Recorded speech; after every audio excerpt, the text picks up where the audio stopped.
ಒಂದು ರಾಜಕಾರಣ ಒಂದು ರೀತಿಯ ಮುಳ್ಳಿನ ಹಾಸಿಗೆ. ಯಾರು ರಾಜಕಾರಣದಲ್ಲಿ ಯಾರು ಶತ್ರುಗಳು ಯಾರು ಮಿತ್ರರು ಅನ್ನೋದಕ್ಕಿಂತ ಹೆಚ್ಚಾಗಿ ಇದು ಒಂದು ರೀತಿ ನಿಂತ ನೀರಲ್ಲ ಹರಿಯೋ ನೀರು. ನಾನು ಸಾಕಷ್ಟು ದೊಡ್ಡ ದೊಡ್ಡ ನಾಯಕರ ಜೊತೆಯಲ್ಲಿ ಬೆಳೆದಿರೋದ್ರಿಂದ ಒಬ್ಬ ಕ್ರಿಯಾಶೀಲ ವ್ಯಕ್ತಿಗೆ, ಶ್ರಮಜೀವಿಗೆ, ಎಲ್ಲರನ್ನೂ ಕೂಡ ಒಟ್ಟಾಗಿ ಕರ್ಕೊಂಡು ಹೋಗ್ತಕ್ಕಂಥವ್ರಿಗೆ ಸ್ವಲ್ಪ ಎಡವಟ್ಟಾದರೆ ಏನಾಗ್ತದೆ ಅನ್ನೋದಕ್ಕೆ ನಾನು ಅದಾಗಬಾರ್ದಾಗಿತ್ತು. ನೊಂದು ಹೇಳ್ತೀನಿ, ಶಿವಣ್ಣವರು ಕೂಡ ಒಂದು ಉದಾಹರಣೆ. ಅಂಥ ಸಂದರ್ಭಗಳು ಮುಂದೆ ಬರೆದಾಗೆ ಆ ಭಗವಂತನ ಪ್ರಾರ್ಥನೆ ಮಾಡ್ತೀನಿ. ನನಗೂ ಕೂಡ ನೋಡಿದೆ ಕೆಲವಾರು ವಿಚಾರಗಳನ್ನು ಚರ್ಚೆ ಮಾಡೋದ್ರಿಂದ ಬಗೆಹರಿಸ್ಕೊಳ್ಳೋದಕ್ಕಿಂತ ಹೆಚ್ಚಾಗಿ ಒಬ್ಬರ ಮನಸ್ಸು ಇನ್ನೊಬ್ಬರ ಮನಸ್ಸು ಒಂದಾಗಬೇಕು, ತಿಳಿ ವಾತಾವರಣ ಸೃಷ್ಟಿಯಾಗಬೇಕು.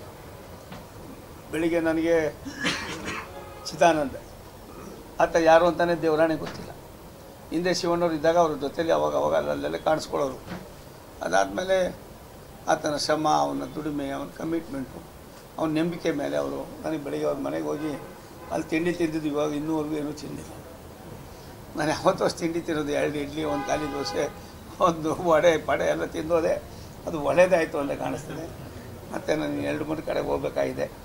ಶಿವಣ್ಣವ್ರ ತಾಯಿ ಶಿವಣ್ಣವ್ರ ಶ್ರೀಮತಿಯವರು ಆಕೆ ಒಬ್ಬ ದೇವತೆ. ನಾನು ಅನ್ಯತಾ ಭಾವಿಸ್ಕೊಳ್ಬೇಡಿ. ಇಷ್ಟೆಲ್ಲ ಆಗಿ ಅನ್ನ ಹಾಕಿದ ಮನೆಗಳಿಗೆ ಯಾವತ್ತೂ ತೊಂದರೆ ಆಗೋದಿಲ್ಲ ಅನ್ನೋದಕ್ಕೆ ಇವೆಲ್ಲವೂ ಕೂಡ ಪುನರಾವರ್ತನೆ ಆಗ್ತದೆ. ಹಿಂದೆ ಶಿವಣ್ಣವರ ಒಂದು ಏನು ಒಡನಾಟ ಇತ್ತು, ಆ ಒಡನಾಟವನ್ನು ಭಗವಂತನೇ ಕೊಡ್ತಾನೆ ಅನ್ನೋದು ನನ್ನ ಅಚಲವಾದ ನಂಬಿಕೆ. ದೇಶದಲ್ಲಿ ಮತ್ತೆ ಪ್ರಧಾನಮಂತ್ರಿಯಾಗಿ ನರೇಂದ್ರ ಮೋದಿಯವರು 100ಕ್ಕೆ 100 ಸತ್ಯ. ನಾನು ಸೋಮಣ್ಣ 28ರಲ್ಲಿ ಒಬ್ಬ ಆಗಕ್ಕೆ ತಯಾರಾಗಿಲ್ಲ. ನಾನೊಬ್ಬ ಆದಮೇಲೆ 27 ಬರ್ತೀನಿ. ಅದಕ್ಕೆ ನೀವು ಶಕ್ತಿ ಕೊಡೋ ದೃಷ್ಟಿಯಿಂದ ಇವತ್ತು ಶಿವಣ್ಣವ್ರು ನಮ್ಮ ಕೈ ಜೋಡಿಸ್ತಾ ಇದ್ದಾರೆ. ನಾನು ಎಂದೂ ಕೂಡ ಅವರನ್ನು, ಅವರ ಮನಸ್ಸನ್ನು, ಅವರ ಕುಟುಂಬವನ್ನು, ಅವರ ತೀರ್ಮಾನ ಮಾಡಿ ಅವ್ರು ಅವ್ರ ಜೊತೆಲಿ ಬರ್ತಕ್ಕಂಥ ಅವರ ಆತ್ಮೀಯರನ್ನು, ನನಗೆ ನಮ್ಮ ಪಾರ್ಟಿಯಲ್ಲಿ ಅನ್ನೋದಕ್ಕಿಂತ ಅವರೇ ಕಟ್ಟಿರೋ ಪಾರ್ಟಿ ಇಲ್ಲ ಸ್ವಾಮಿ, ನಾನು ಕಟ್ಟಿದ್ದ ಅವರೇ ಕಟ್ಟಿರೋ ಪಾರ್ಟಿ, ಅವರೇ ಬೆಳೆಸಿರೋದು. 100 ಜನ ಬೆಳೆಸಿದ್ದಾರೆ. ಏನಪ್ಪ ಅಂದರೆ ನನ್ನಂಗೆ ಡೈರೆಕ್ಟ್ ಹೊಡೆಯೋದು. ನಾನು ಹೊಡೆದು ಸ್ವಲ್ಪ ಸುಸ್ತಾಗಿ ಬೆಂಗಳೂರನ್ನ ನಾನು ಸ್ವಲ್ಪ ಎಚ್ಚೆತ್ಕೊಂಡೆ. ಅವರು ಎಚ್ಚೆತ್ಕೊಳ್ಳೋಕ್ಕಾಗಿರಲಿಲ್ಲ.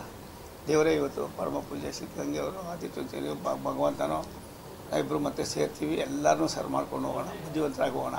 ಈ ಜಿಲ್ಲೆಯನ್ನು ಒಂದು ಮಾದರಿ ಜಿಲ್ಲೆ ಮಾಡೋದಕ್ಕೆ ಶಿವಣ್ಣವ್ರು ನನ್ನ ಜೊತೆ ಕೈ ಜೋಡಿಸ್ಬೇಕು ಅಂತ ಅವ್ರ ಕೈ ವಿನಂತಿ ಮಾಡ್ತೀನಿ.